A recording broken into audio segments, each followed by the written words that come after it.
자, 가만히 생각해 보겠습니다. 인월의 병화가 필요하다는 이 궁통보감의 조건을 상상해 보겠습니다. 인월은 땅속에서 뿌리 내림을 위주로 움직입니다. 인월은 겨울이고 병화의 기세는 극히 무력합니다. 무슨 짓을 해도 강할 수도 없고 강하면 안 된다고 자연에서 가르칩니다. 겨울에 병화빛이 강하면 무슨 현상이 발생합니까? 겨울이 여름처럼 변합니다.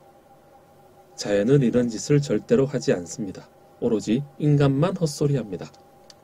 자연의 겨울은 겨울답습니다. 자연의 여름은 여름답습니다. 인간이 뭐라고 하든 겨울에는 임수, 응축 에너지로 뿌리 내림을 위주로 하고 여름에는 병화 분산 에너지로 열매를 키우는 데 주력합니다. 겨울에 병화가 강해봐야 열매가 없습니다.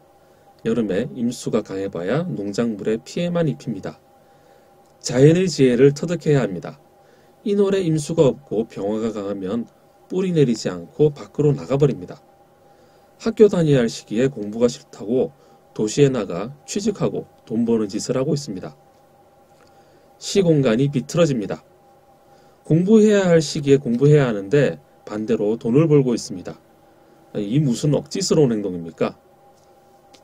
조화곤약 예문들을 보겠습니다. 자, 이 사주는 대운까지 난방이라 무죄에 그쳤다고 합니다. 자, 보십시오. 인월 간목에게 가장 급하게 필요한 것은 병화라고 하였는데 월간에 병화가 있음에도 난방이라 무죄에 그쳤다고 주장합니다. 자, 이 구조에서 무엇이 부족해 보입니까? 절대로 뿌리 깊은 나무가 될 수 없습니다. 자, 이런 구조들은 수기가 전혀 없기에 군인, 경찰, 종교, 교도관 같은 특수 조직에서 살아야 합니다. 일반 사회에서는 문제가 생길 가능성이 많습니다. 인신충하고 갑경충하는데 병인호로 화기가 가세하면 경금이 날카로워지고 언제나도 이 갑인을 잘라낼 수가 있습니다. 수기가 없다는 단점이 이렇게 무서운 겁니다.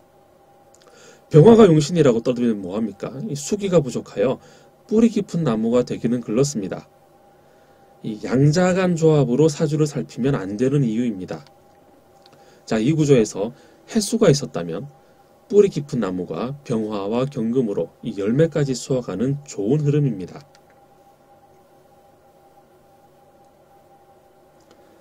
자, 이 사주도 병화가 투하고 인술로 병화의 기세를 돕는데도 부기가 작다고 설명합니다. 왜 궁통보감은 병화가 필요하다고 그렇게 주장하면서도 실제 사주에서 설명하기는 이 부기가 작다고 할까요? 이유는 극히 간단합니다. 해수가 필요한데 없으니까 땅은 마르고 수많은 갑인 뿌리들은 무토에게 물을 달라고 뚫어버리고 무토는 찢어집니다. 이 사막처럼 변하는 겁니다. 이 사주도 역시 수기가 없는 것이 문제인데 궁통보감은 거꾸로 판단합니다.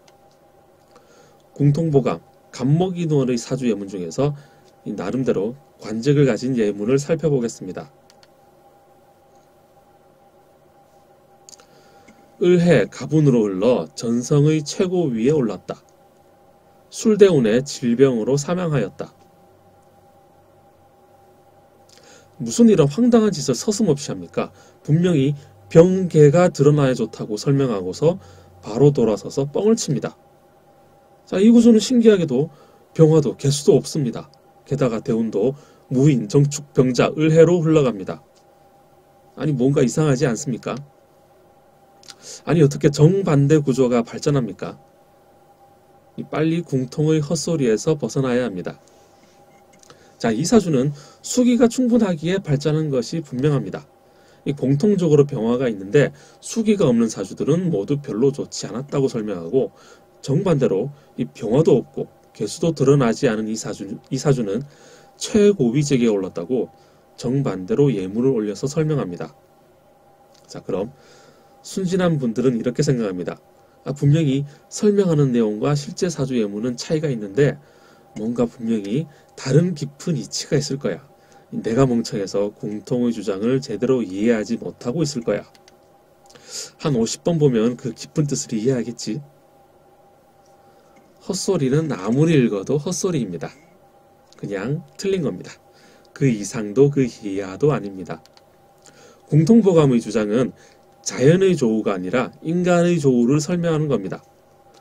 말 그대로 존재하지 않지만 인간이 희망하는 조우이며 자연스러운 이치가 아니기에 맞지 않는 것입니다.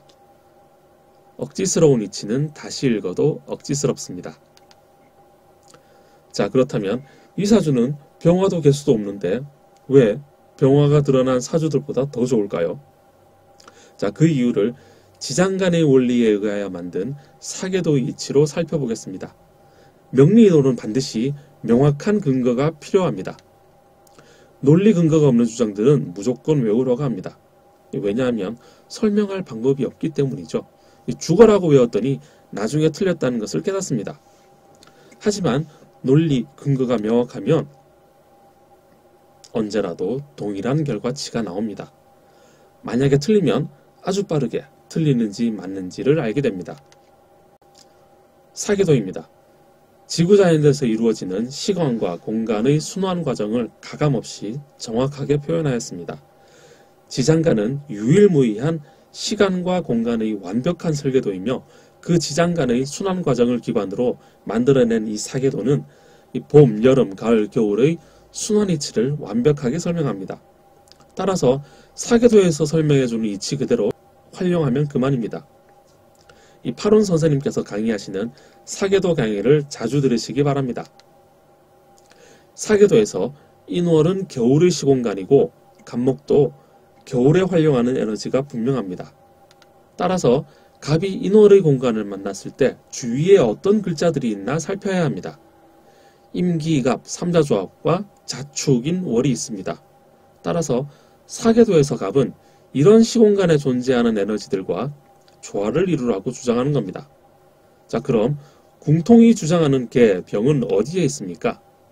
모두 봄과 여름에 존재하는 에너지들입니다. 겨울의 시공간에서 활용하는 주된 에너지가 아니라는 뜻입니다. 왜 그럴까요?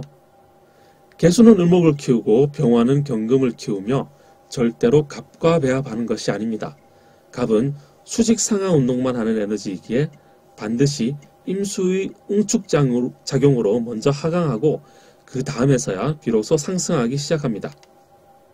만약 갑목이 땅속에 뿌리를 내리지 못하면 평초처럼 흔들리는 인생이 됩니다.